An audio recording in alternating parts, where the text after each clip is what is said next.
চট্টগ্রাম বন্দরের টার্মিনাল বিদেশিদের ইজারা দেওয়ার প্রতিবাদে বন্দরমুখী সড়কের ৩টি স্থানে প্রতীকী অবরোধ কর্মসূচি পালন করেছে শ্রমিক কর্মচারী ঐক্য পরিষদ স্কপ।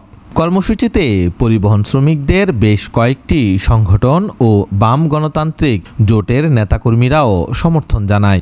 বুধবার সকাল 10টা থেকে নগরের মাইলের মাথা বড়পোল ও বন্দরের টোল প্লাজা গেট এলাকায় অবরোধ শুরু হয়। এর আগে সকাল থেকে স্কপের নেতাকর্মীরা সেখানে জড়ো হন এবং সংক্ষিপ্ত সমাবেশ করেন। আজকে আমরা প্রশাসনের বিভিন্ন কর্মকর্তার অনুরোধে বন্দরের অপারেশনাল কার্যক্রমের কথা বিবেচনায় নিয়ে, বাংলাদেশের স্বার্থের কথা বিবেচনায় নিয়ে আমরা প্রশাসনের অনুরোধ আজকে রক্ষা করেছি। আমরা বলতে চাই, যদি সরকার এই কার্যক্রম অব্যাহত রাখে, অদূর ভবিষ্যতে রাষ্ট্রের প্রতি আমাদের যেই মমত্ববোধ, আমাদের যে দায়বদ্ধতা, আমরা হয়তো সেই জায়গায় থাকতে পারবো না। আমাদেরকে আরো বৃহত্তর কর্মসূচির দিকে যেতে হবে। শ্রমিক কর্মচারী ঐক্য পরিষদ চট্টগ্রাম বন্দরে নিউ মুরিং কন্টেইনার টার্মিনাল বিদেশিদের ইজারা দেওয়ার চুক্তির প্রতিবাদে এবং লালদিয়ার চর ও পানগাঁও টার্মিনাল বিদেশি অপারেটরদের কাছে ইজারা দেওয়ার সিদ্ধান্ত বাতিলের দাবিতে এই কর্মসূচি ঘোষণা করে। গত শনিবার স্কপের চট্টগ্রাম বিভাগীয় সম্মেলন থেকে কর্মসূচির ঘোষণা আসে। ভালোবাসি দেশকে, ভালোবাসি দেশকে এগিয়ে যাওয়ার লক্ষ্যে বন্দরের কর্মকাণ্ড যাতে দ্রুতগতিতে চলে, এই জন্য আজকে আমরা এই সহযোগিতার ভাবটা নিয়েছি। আগামীতে ইনশাল্লাহ আমরা আমাদের এই শ্রমিক কর্মচারীর মাধ্যমে যে পর্যন্ত ডেভেলপ হয়ে, যেমন ধরেন আগে আমাদের 1 লক্ষ টিএস হওয়া বছরে অনেক কষ্টকর ছিল, বর্তমানে আমাদের এই টেকনিক শ্রমিক দিয়ে, আমাদের এই লেসিং আর লেসিং শ্রমিক দিয়ে আমরা বন্দরকে 17 লক্ষ থেকে 20 লক্ষ টিএস উপহার দিয়েছি। আগামীতে বিদেশিদের হাতে না দিয়ে আমাদের শ্রমিক কর্মচারীদের পরিদের রিজিক বাঁচানোর জন্য আজকের আমাদের এই অবরোধ। শ্রমিক ইউনিয়নের সিনিয়র ভাইস প্রেসিডেন্ট।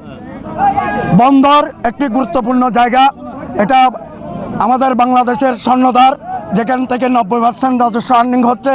এটা একটা লাভজনক প্রতিষ্ঠান। এটা বিদেশিদের হাতে দিয়ে দেওয়া মানে আমাদের বাংলাদেশকে ধ্বংস করে দেওয়া।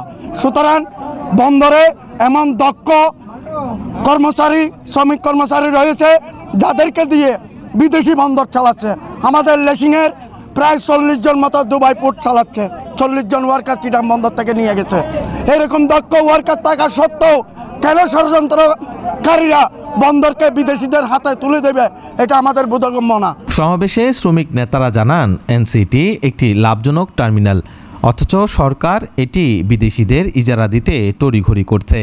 অন্যদিকে লালদিয়ার চুক্তি গোপন রাখা হয়েছে, যা জনগণের সম্পদের উপর হস্তক্ষেপ এবং রাষ্ট্রের স্বার্থবিরোধী। সমাবেশে বাংলাদেশ ট্রেড ইউনিয়নের সভাপতি তপন দত্ত বলেন, বন্দর দেশের কলিজা, এই কলিজা নিয়ে টান দেওয়া হচ্ছে। আমাদের পরবর্তী কর্মসূচি 4 ডিসেম্বর যমুনা ঘিরে কর্মসূচি হবে এবং 5 ডিসেম্বর সারা দেশে মশাল মিছিল হবে। বন্দর আমাদের দেশের কলিজা, গুর্ধা আমি যেটা বলি, কলিজা, সেই কলিজা ধরে টান দিয়ে যাচ্ছেন। আপনারা কি কোনো কর্মসূচি দেবেন? আর এরপর আমরা কর্মসূচি ইতিমধ্যে ঘোষণা হয়েছে।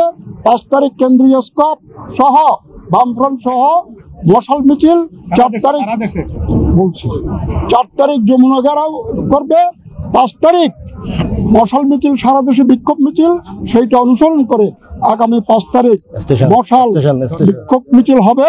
স্টেশন চত্বরে আমরা হাজার হাজার শ্রমিক জমায়েত হব। এদিকে এনসিটি পরিচালনায় বিদেশি কোম্পানির সঙ্গে চুক্তির বৈধতা নিয়ে করা রিট আবেদনের রায় 4 ডিসেম্বর ঘোষণা করবেন হাইকোর্ট। ডিপি ওয়ার্ল্ডের সঙ্গে চট্টগ্রাম বন্দর কর্তৃপক্ষের চুক্তি সম্পর্কিত প্রক্রিয়া নিয়ে দায়ের করা রিটের শুনানি শেষে গতকাল মঙ্গলবার বিচারপতি ফাতেমা নজিব ও বিচারপতি ফাতেমা আনোয়ারের বেঞ্চ রায়ের তারিখ নির্ধারণ করেন।